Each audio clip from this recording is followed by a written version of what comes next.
Welcome to the worldwide headquarters and studios of All Duke Sports Talk, where all Duquesne sports fans can unabashedly and fully indulge in everything Duquesne University sports. So, without further ado, let's get to it. And let's go Dukes! Hey, Dukes Nation. Welcome back to a much happier All Dukes Sports Talk this week. I am, again, your host, Bob Healy III, joined by Nick Frost, fellow Duquesne alumnus, and we're all Duquesne alumni on this call. Rudy Longarini, out from California State, joins us again. And our special guest this week is the Honorable John T. Jack McVay Jr., an Allegheny County Court of Common Pleas Justice, but Dukes Nation might better know him as a former All-America tackle, if I'm not mistaken, Judge, for some nationally ranked Duquesne football teams from the late 70s, early 80s. In fact, Judge McVay was one of the players who transitioned the program from the club level, where it was having tremendous success, to the varsity NCAA level that it's currently at as a Division III back then. Judge McVay inducted into the Duquesne Athletics Hall of Fame a few years back, and he was a member of the National Runners-Up in 1977. Jack, how's my aim on all that? Did I get all the facts? Yeah, you wrote it up just like I asked you to, or wrote it up myself. No, That's right. No, thank you. That was wonderful to even bring all that up, Bob. Thank you, and I'm honored to be on with you guys today. I'm glad you're we're happy to. Yeah. Thank you, man. Thank you. We're happy to have you. Love the jersey. A couple years ago, I interviewed Jack for a book about the history of Three Rivers Stadium. We talked about Duquesne football winning a Children's Hospital Bowl game for a club football national title back then. That Jack was one of the people who watched that game, saw the program, and was recruited to come to the team based on that kind of success and publicity the team was getting. And Jack, you told me in that book that I wrote some chapters for. This is the Three Rivers Stadium, A Confluence of Champions book that I was lucky to be a part of with Dave Finoli from last week and a few other guys. That jersey you're wearing was that Iron Duke shirt you're at on the sidelines one game. And Christian Kuntz, the All-America linebacker Duquesne had, who's now in the NFL as a long snapper for the Steelers, he saw you in that jersey and said he wants you to wear it every game. And you followed through on that promise. Yeah, exactly. And you know what it was, Bob? First of all, it was my first Christmas gift from my wife, and we had just started dating, and she bought me this jersey, right? And that's when I knew she was the girl I should marry. She got me, right? But what happens is I wear the jersey to the game, and all the teammates say, "Oh, I want one." So we all buy, we get throwbacks. We wear them to homecoming. And then what happened was I didn't wear it the next game, and Christian grabbed me and said, "I want you to wear that jersey." And the point was, he said, "That's Duquesne football tradition. I want you to wear it." And I said, "You're right." So, we have a tradition in this football program, and I think we need to celebrate it. So, well, I'm glad you mentioned that. We're going to get to that later. Typically, we open up talking about men's basketball and then women's basketball before we get into football and then one of the non-revenue Olympic sports. But I was talking to Nick Frost today at the women's basketball game because he and I both brought a bushel of kids to the game and let them run around during the women's game while we watched the action on the court. And we both agree we got to talk about Megan McConnell to start off the show. We're going to open with women's basketball because that was quite a performance out of Megan McConnell today. She's the queen of Pittsburgh sports right now to me. That program, Dan Burt says they play with relentless joy. I got to see it up close twice this week by going to the Bucknell game earlier in the week, which was a victory as well. The Duquesne women took care of business against Bucknell at home on Tuesday night by a score of 65-48, and then showing they can win in any way they want. Honestly, they can beat you in all sorts of ways. Today they took care of business. This afternoon, we're recording this on Sunday, December 15th, with a 90-66 win over Canisius, and Megan McConnell blew away her career high in points. And ended up with 35 today. 35 points for Megan on 14 for 21 from the field, including 5 of 9 from 3. She made both of her free throws. She had 2 rebounds. She had 4 rebounds, excuse me. Only had 2 fouls, had 6 assists, and had 9 steals. And to be honest, I counted more than that. No hate against the statisticians at Duquesne.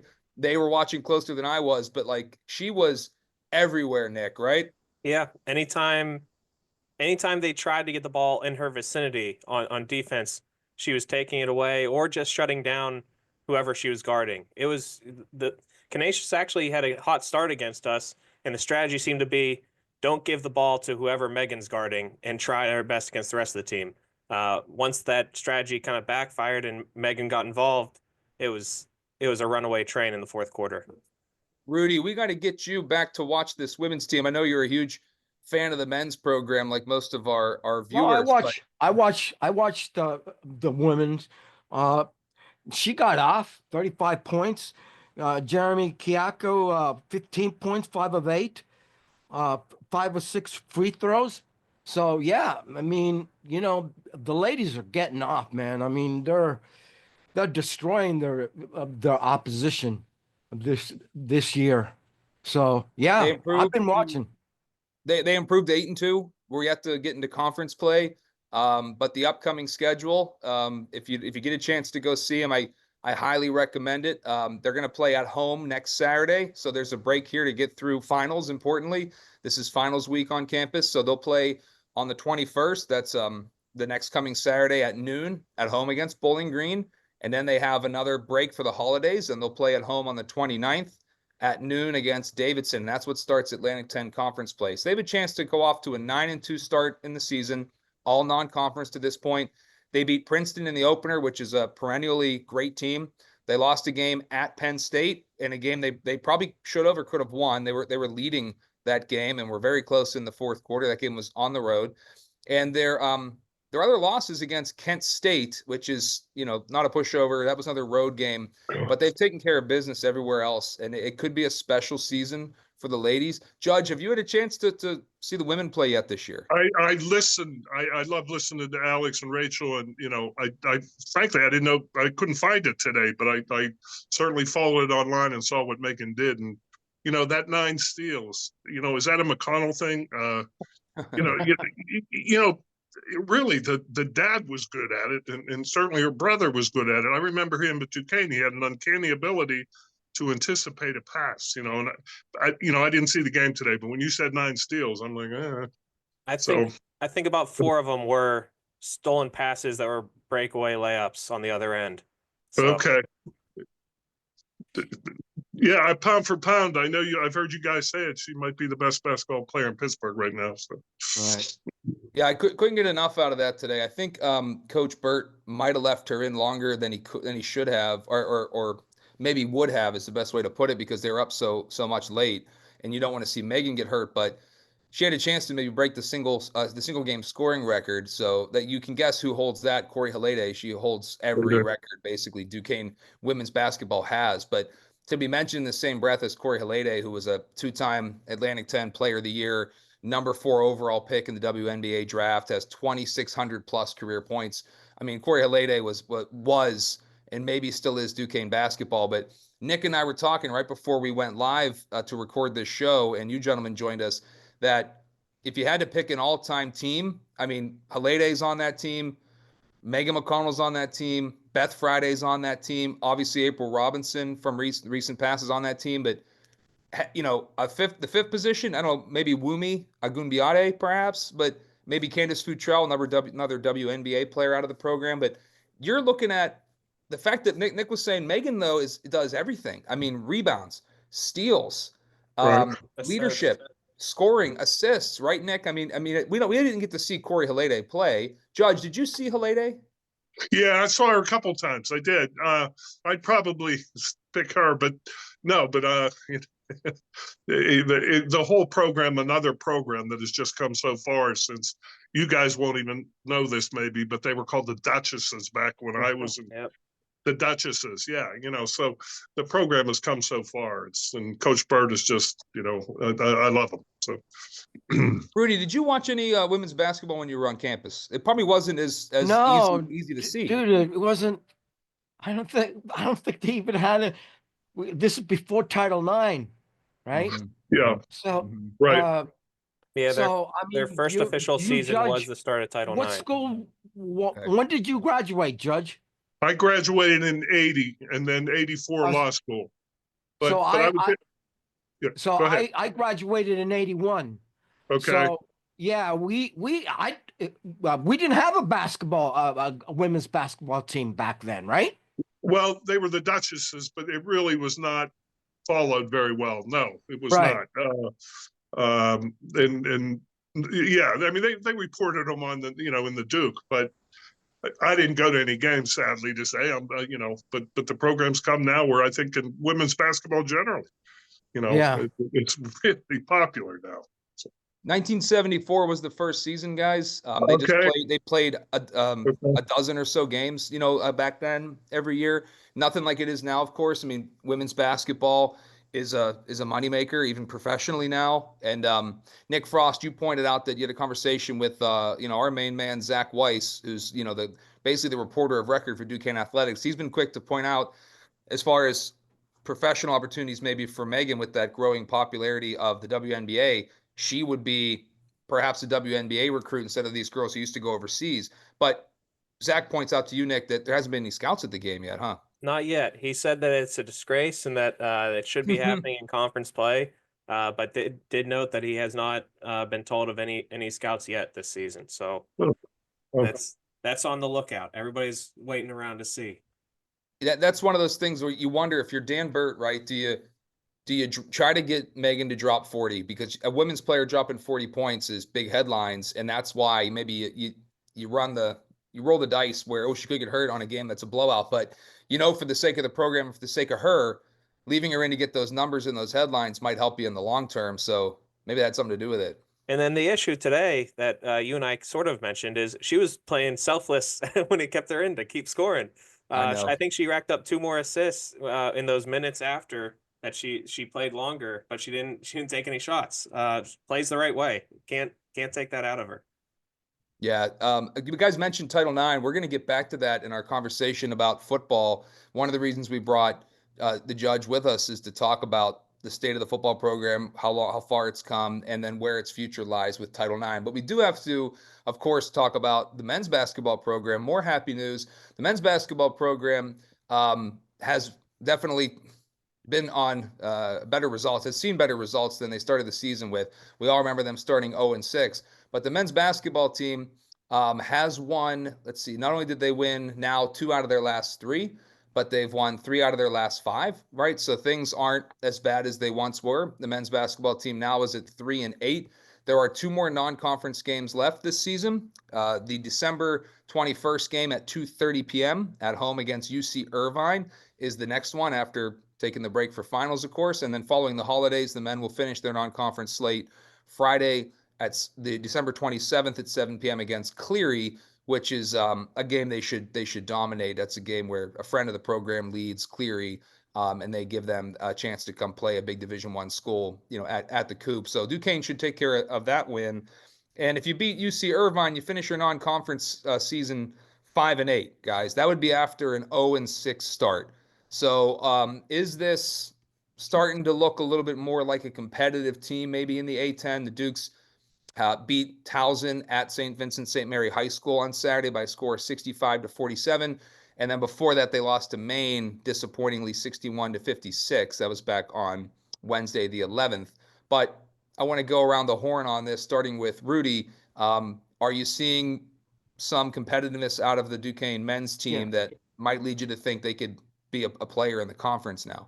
Well, they need basically the leaders, Rozier, the starters, as we mentioned, we talked about that Edwards was coming off the bench this time, and I think Edwards did not start in the Towson game. Right? Yeah, he did not start. He only got 10 minutes actually. So I think that he's got to earn himself back into the starting lineup, because he just wasn't producing at the level that we had expected him, being a transfer from a GW. And the thing is that what I saw, I think from I think Nexus really picked up the slack there. I came to label Nexus our Gumby, our I call it our unicorn. Mm-hmm. You know what a unicorn in basketball and professional basketball is? Yeah, you can bend them any way you want, put them anywhere, have them do anything. Exactly. And that is what this guy can bring, because he's 6'9". He can guard the post, and he can also go out and get guards. And they have trouble getting around him on his long wingspan. So I would encourage that they start him from now on. And Well, you almost predicted the all five last show. We asked who should be the starting five, and you almost had it, Rudy. The last starting lineup, the one against Towson in Ohio, was Cam Crawford, Trey Dinkins, Jacob Netchis, Jashawn Corbett, and then Chabi Barre, right.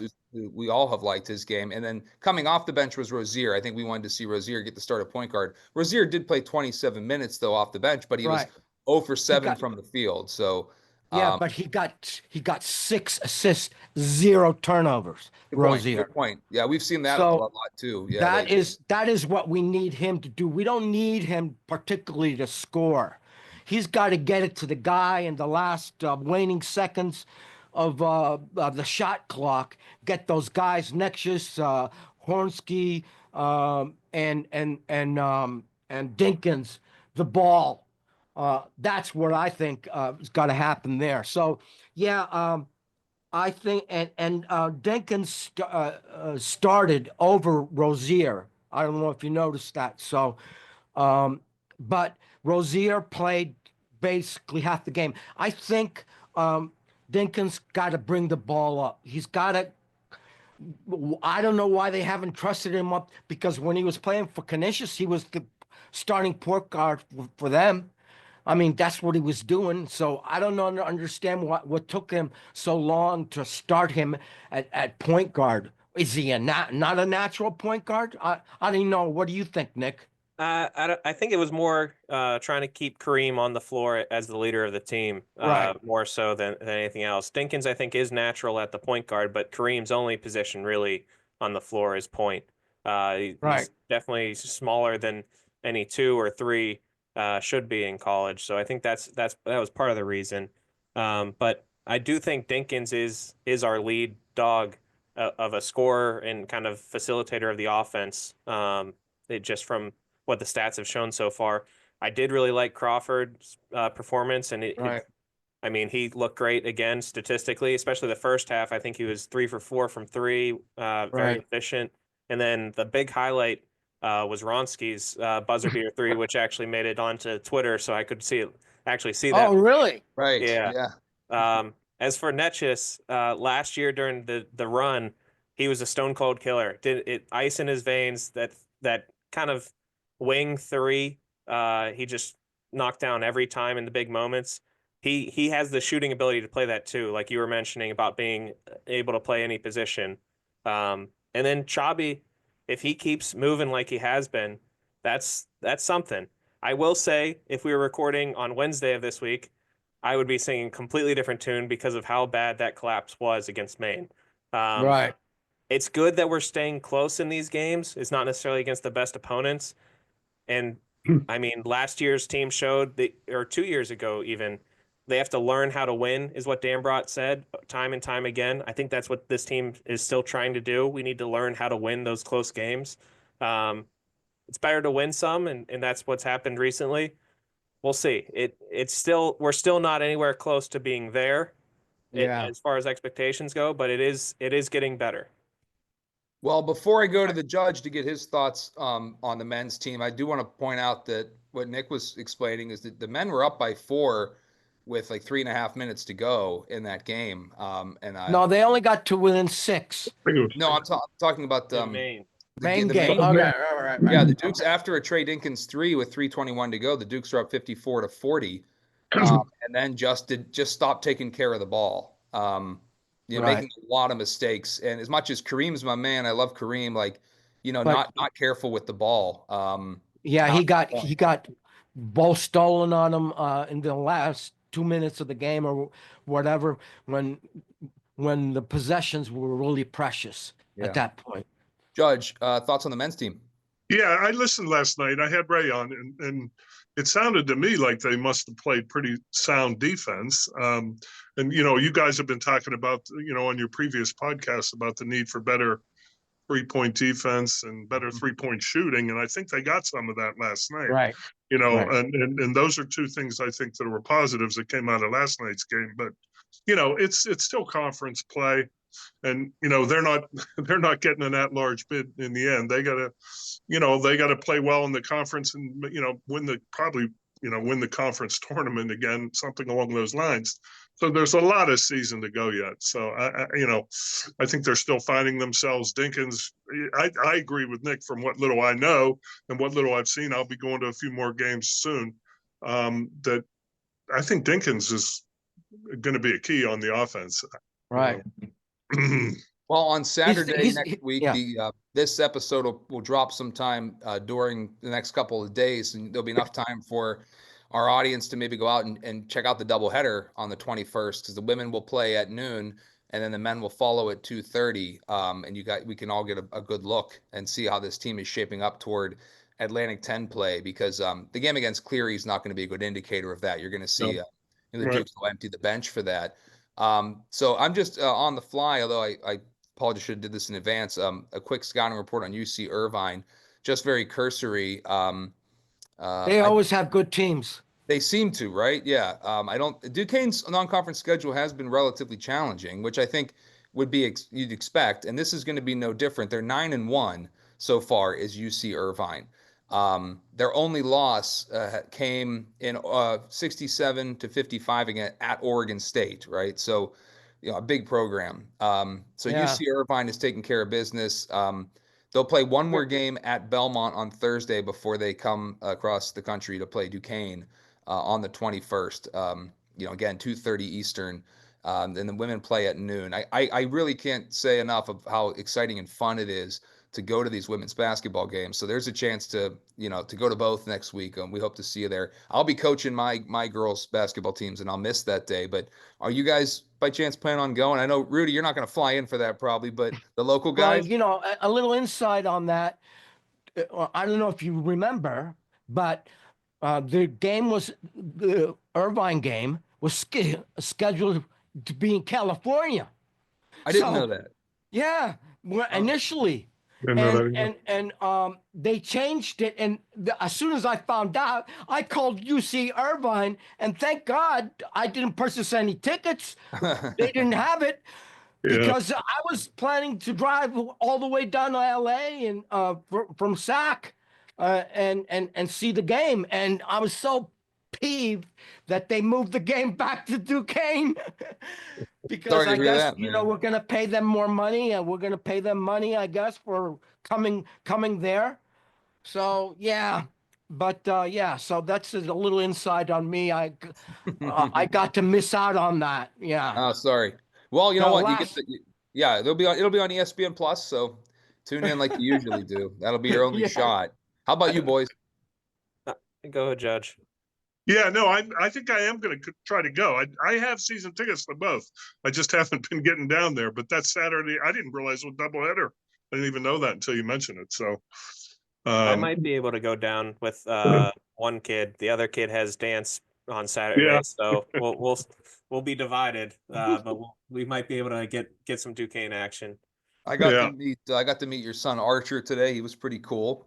Had his little basketball and he was running around. The women's games are just a good bargain, and they're general admission seating, and it's a lot of fun. And they could use your support because the kids will be gone, the students will be gone by then. So please go down and support what are two great programs. The women's program is on the up and up.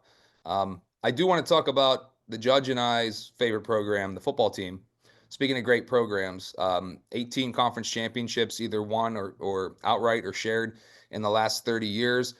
Just missed out on another automatic bid to the FCS playoffs, where they've made some noise recently. It was a heartbreaker up in Central Connecticut State. We've talked ad nauseum about that. The Judge and I see each other at Acrisure Stadium when the Steelers are home. He runs some stats for the Steelers. I keep some stats for the league. So we get to rub shoulders there a lot. And we usually end up talking with Coach Russell about the football program. Who was the young man, Dave Harper's son, whose name Right. Yeah, both Jake and Trey work with us on occasion. That's right. That's right. Yeah. So it's cool. There's a lot of Duquesne football representation up in the press box on Steelers Sundays, and we'll be there again on Christmas. And we like to talk ball. And Coach or Judge, if you heard us last week, we talked about the fact that Title IX, which we mentioned earlier, although the intentions of Title IX are terrific, and most people would agree it's been a net positive. One of the concerns about Title IX, as it pertains to Duquesne athletics right now in this era of potentially paying athletes an outright salary or stipend from the athletics department, is how do you offset expensive men's basketball players, right, when the women's basketball players might not make as much, and if they do, and you can equate it that way because maybe you have to. If you're also paying for football players, you're doing too much on the men's side and not enough on the women's side to satisfy Title IX requirements. So it's a little, I don't want to say dicey. I'm not suggesting that the football program's in any kind of dire straits, but I'm curious how Duquesne's going to dance that dance, Judge, about satisfying all the legal requirements as they pertain to these programs while also allowing Duquesne football to continue to be so competitive. You know what, Bob? I think it's a huge, big question mark that no one really knows the answer to yet. And a lot of the reason for that is that lawsuit, House versus NCAA, which is, I think, the source of a lot of the, it's basically an NIL payback case. It was an antitrust action. I don't know how much you know about it too, Nick. You're the lawyer. I'm just the judge. You guys tell me the law.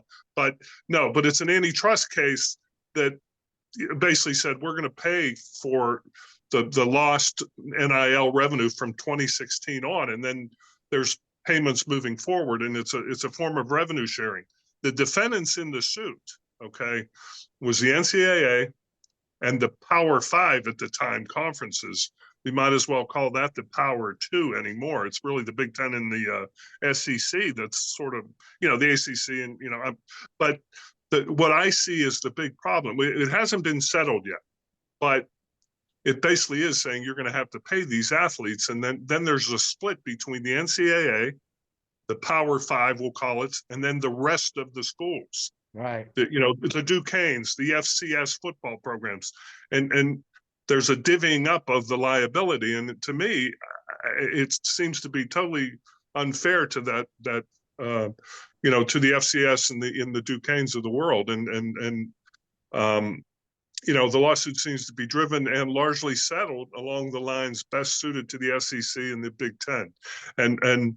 But the point is, it's all uncertain. I don't know where Duquesne's going to go with it. And the point is that, that uncertainty does raise, I think, a concern about where's the money going to come from. It has to,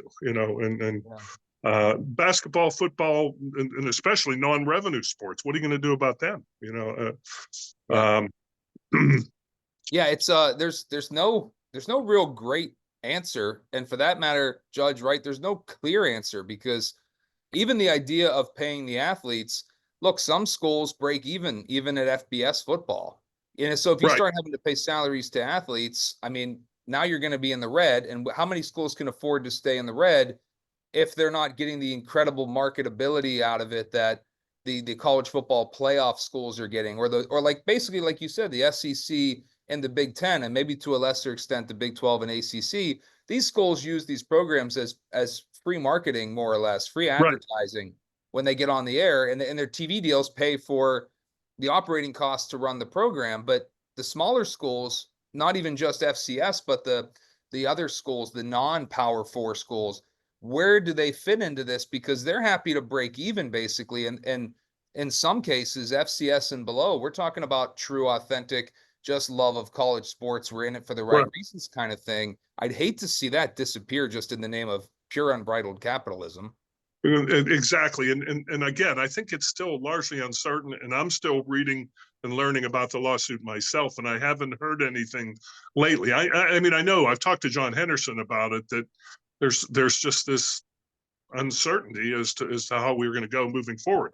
It's largely a revenue sharing concept, okay, in the settlement, that the schools, out of the revenue they generate, are to pay their athletes out of that proportionality for NIL. But but still, what does that mean? And, and to me, the split on the settlement was very unfair. The defendants were the NCAA and the Power Five, and then the settlement is spread out to the beyond those true parties. I don't know why the smaller schools aren't intervening into that case, filing an intervention motion and saying, look, nobody's representing us in this settlement. And the NCAA in theory is, I think, but I don't know that they really are. I think that they're mostly concerned about that Power Five. And what else they're concerned about is losing the NCAA basketball tournament. That whole FBS concept was largely the Power Five schools saying we want to do our own thing money wise, football wise, and bowl wise, and the big money maker for the NCAA is basketball. They didn't want the same thing happening in basketball. What happened, they want to preserve the NCAA basketball tournament and make sure the Power Five participates in it and doesn't break off. And that's part of the it's all about money, of course. Right. But where Duquesne and the smaller schools and the non-power schools fit, I think it's uncertain, and to me, don't appear to be represented in the lawsuit. Nick, your thoughts on that? Yeah. Well, I do want to say this. One of the aspects that happens whenever legislators make laws as opposed to court rulings is the legislators make it clear that it's not going to be retroactive. When the courts do it, that clarity is gone, and that's part of the big issue here is because this was all created by a court ruling. That kind of opened the can of worms here. If legislators had passed a law, which I don't want to get into whether the federal government should be getting into this either, but if they had passed a law, they could have prevented this huge mess from happening. So that's one aspect that I did want to mention.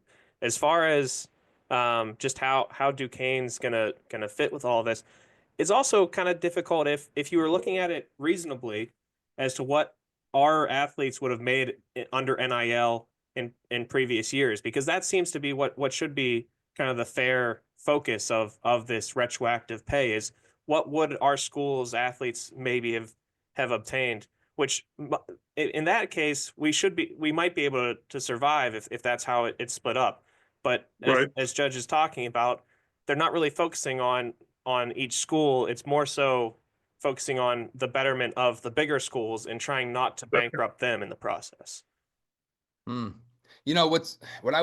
don't think a football program like Duquesne's, I would hope anyway, would not somehow fall victim to this having to satisfy, all these legal issues. There's got to be a solution, and all the Title IX issues. There's got to be a solution to maintain FCS programs at Division I schools who otherwise play big sports like a men's basketball, for example.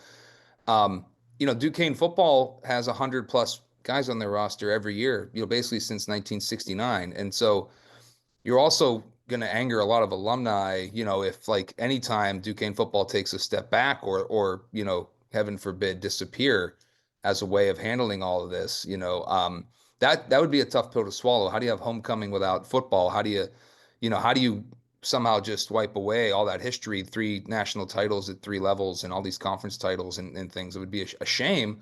And I think the alumni would have a serious problem with it, but we also want to have a very successful men's and women's basketball program. So I don't know how we shake that out. Rudy, as someone who's not directly involved with the history of football, like the Judge and I are, how would you feel as an alumnus if Duquesne football has to drop way down to a non-scholarship conference or, like I said, heaven forbid, disappear just at the expense of satisfying a men's hoops? Wow. That's how would that rub the average alumnus?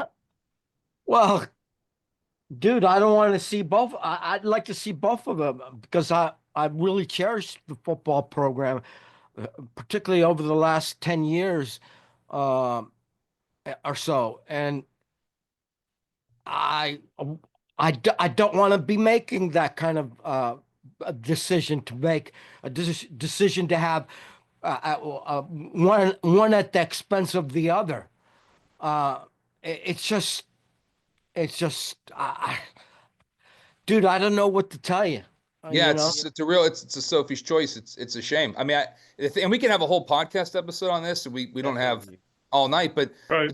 these are things that come up in my classes in the sports information and media program I run at Duquesne. Is we have these debates about look, at the end of the day, right? There are laws you have to meet, and there are the choices you have to make. And when Duquesne dropped a lot of men's programs, it was hard for baseball alumni to stomach that. It was hard for wrestling alumni to stomach that. That was a very successful program, as was Right. baseball to a lesser extent, and swimming and diving went away, and men's golf went away. Men's swimming and diving, that is. I mean, this has happened before. I don't know. Hopefully football, and this is me selfishly talking, is too big for that to be taken away.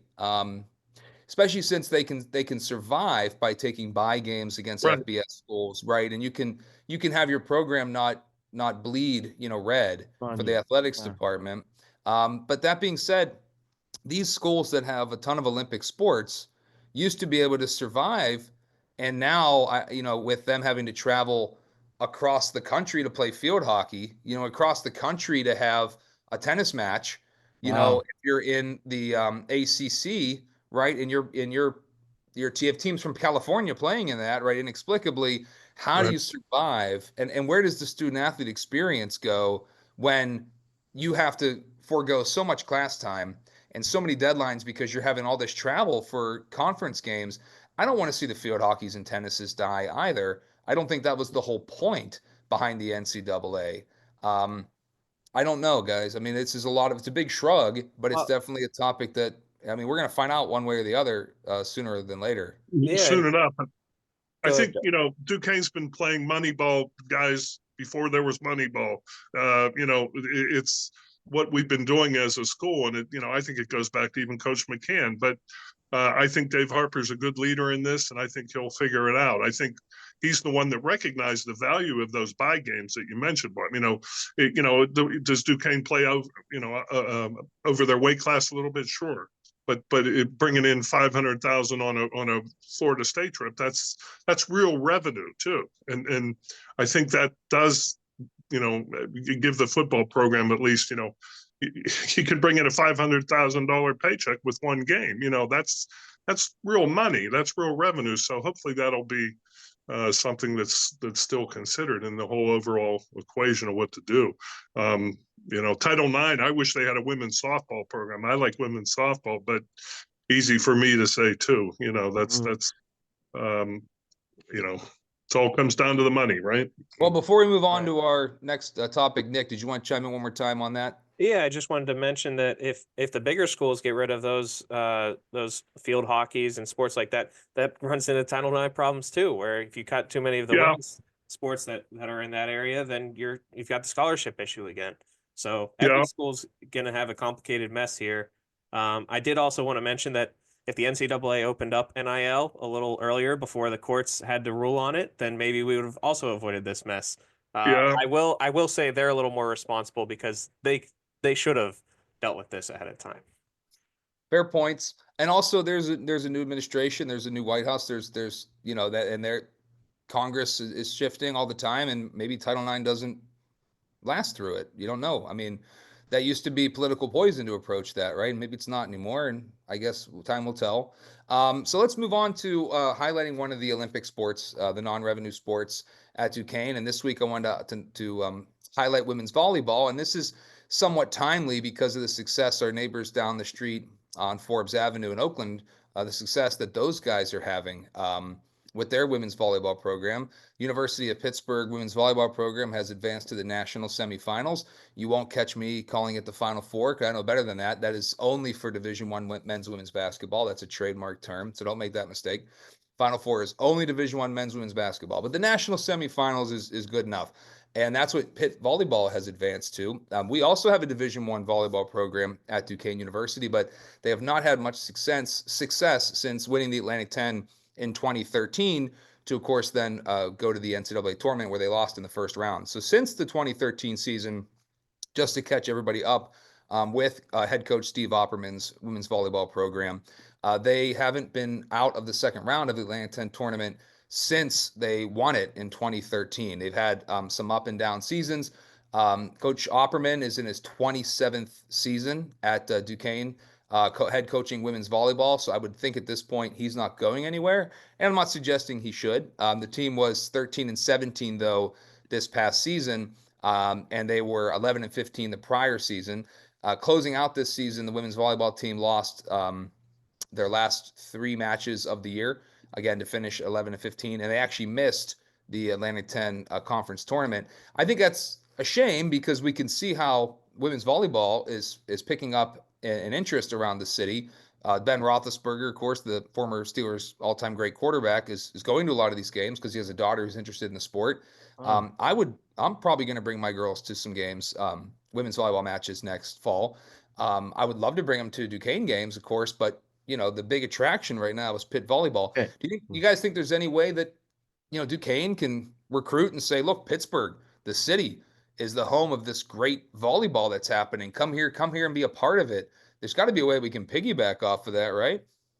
Well, definitely. I mean, I think we hosted part of the NCAA tournament here at it might have been at PPG Paints, but the city of Pittsburgh hosted part of the NCAA tournament for volleyball a few years ago. So we definitely can build off of it. The question of whether we can, based off our team success, that might be a different story. I mean, people want to go to successful programs, or you can sell them under a new coach. Like Keith Danbrock came in and we were able to get a whole new class of players coming in. But that kind of seems like what would be the next step. Like you said, not necessarily advocating for someone to lose their position, but the past few years haven't been good. I don't know if there's a younger class that's coming in or anything along those lines. I'm not too deep into women's volleyball, but the success that Pitt's had, it's been building over a few seasons now too. It's not an instant overnight success. So we do have to start the building somewhere to reach that point if it's going to happen. Well, to help you out on that, the Duquesne is losing 1 senior and 2 graduate students. So they're losing 3 players. There's a ton of juniors on the team who gotten a lot of playing time. So maybe it's a transitional year, and who knows. But again, they have not been successful in the Atlantic 10 since winning that conference tournament. And I would hate to see us lose the ability to capture the excitement around this sport. I think if you mentioned hosting it at PPG Paints Arena, Duquesne women's volleyball hosted a match at PPG Paints Arena, a home match. I think it happened during that time where the arena wasn't ready yet, if memory serves me, the new arena, and the students turned out for it, and it was a really cool atmosphere at PPG Paints Arena. The volleyball program got a ton of great action photography at that event, and I would love to see us fill up Cooper Fieldhouse the way Pitt does with their volleyball games at their facility. It would be really cool. It's a great spectator sport. It's not like we're trying to get people to come to a cross country meet. It's harder to see what's happening. I mean, volleyball's all right there in front of you. And one of the great things about it from an athletics department standpoint is it's a relatively cheap sport, right, to manage. Like the roster's not terribly big. There's very limited equipment, and you have a facility right there that's already being used for basketball. So maybe there's some other places that the department could invest into the volleyball program to maybe they hire more full-time assistants for Coach Opperman. Maybe there's, more recruiting visits that could happen, more operating budget, if you will, to go around and recruit, and try to bring in athletes to capture the city of Pittsburgh's attention, enthusiasm right now for volleyball. Judge? Yeah, that you mentioned the word I thought of right away, not knowing the team and not really necessarily following it. I have followed the Pitt women a little bit. Recruiting, it's always about, the great coaches always rely on great players, and you have to get players. So I don't know what their recruiting base is. I don't know if it's a locally based team.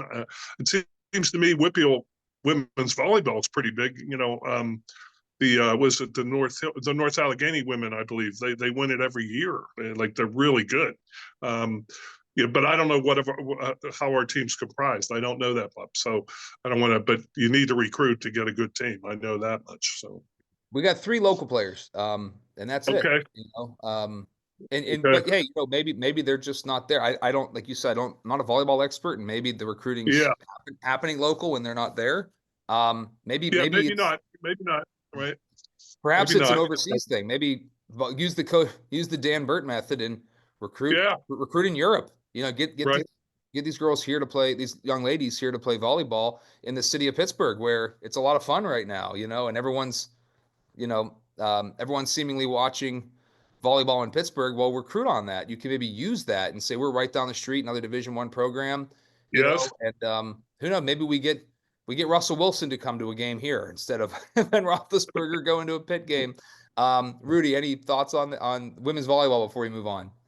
Well, just the fact that the Pitt's women's team is very good over the last couple of years, so brought a lot of notoriety to Pittsburgh and volleyball in that fashion. I think that just like anything else, it's recruiting, and harken back to look at Nexus. We recruited him basically. Dambrot, recruited him. Here's this kid, 18 years old, and they don't, of course, have the formal, teams with schools. He was playing professional basketball in wherever it was, Czechoslovakia or whatever. And so when he recruited him, this guy was already a professional. This guy was had all the markings of preparing for games properly, knew what to do, and so on and so forth. And I think that we should tap into the European market, if you will, more. All right, guys. Well, hey, thank you all for your thoughts on that sport. I think next week, Nick Frost sent me some information about the track and field program. I'd like to talk about them perhaps next week as we highlight another one of the Olympic or non-revenue sports. So we'll move into women's indoor track, and but we'll of course always talk about football, men's and women's basketball. I wanted to go around the horn and ask for final thoughts. A couple things, guys. What will the non-conference record be for the Duquesne men as they finish? So there's 2 games to play. Let me know. 1-1. At least I would think, or 2-0, and then also final thoughts on either anything else we talked about today. We'll start with Nick.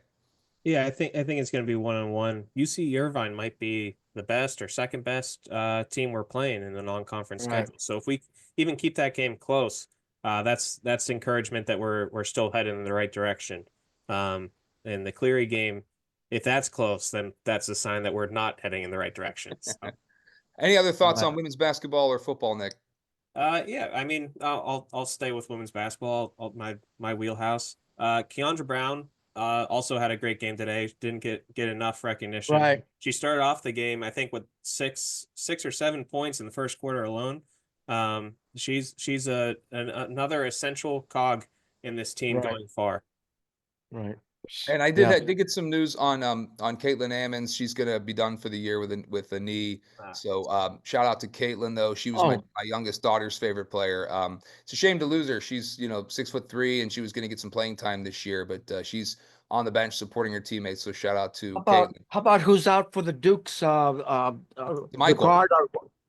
DeMichael. Our guard. Jake. DeMichael, is he come? Have you heard anything?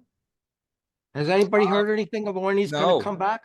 No, he hasn't played the last 3 games. Right. Yeah, but I haven't heard anything. I know it's a foot injury, and I think he was dealing with a foot or a leg injury in the offseason. So they might be trying to take it careful. Maybe it was a re-aggravation, and they don't want it to be a long-term thing. That would be again, no inside information there, just kind of speculation. Yeah, same here. Rudy, what's the Duquesne men's team going to do in the next 2 games? And then any other final thoughts? Well, I think they're going to be hard pressed to get a victory against UC Irvine because they really got a good team. They were a NCAA team last year. I don't know if you know that, but that's why I look forward to seeing them play down there.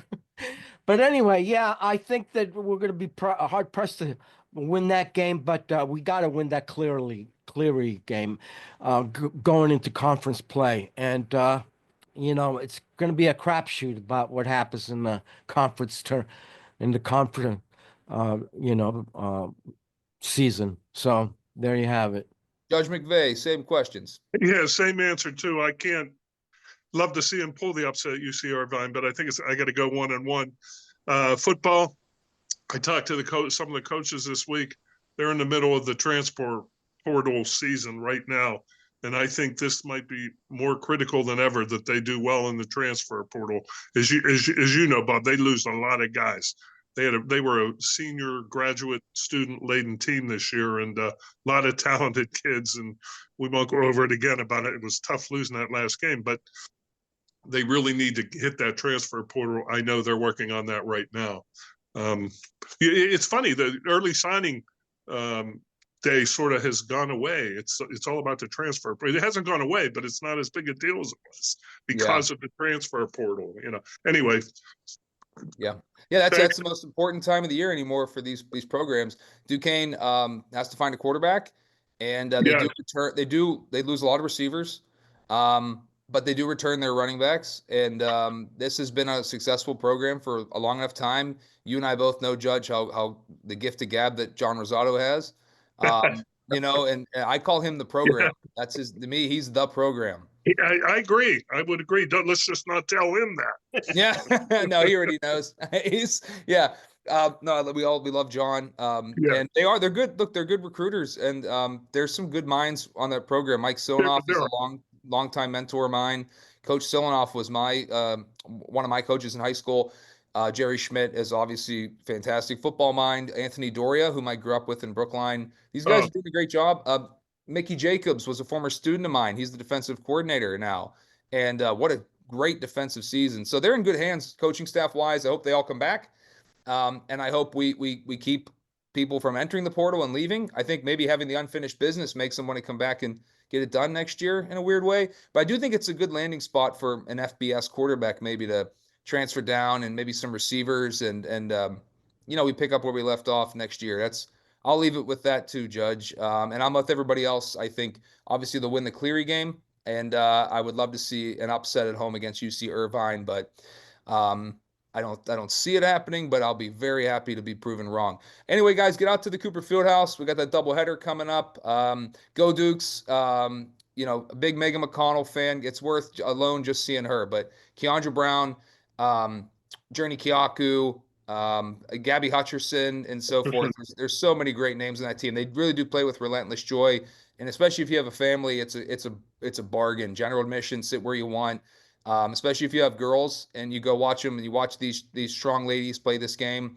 It's a great thing, and they're good role models. So Dan Burt does a great job recruiting really quality people too.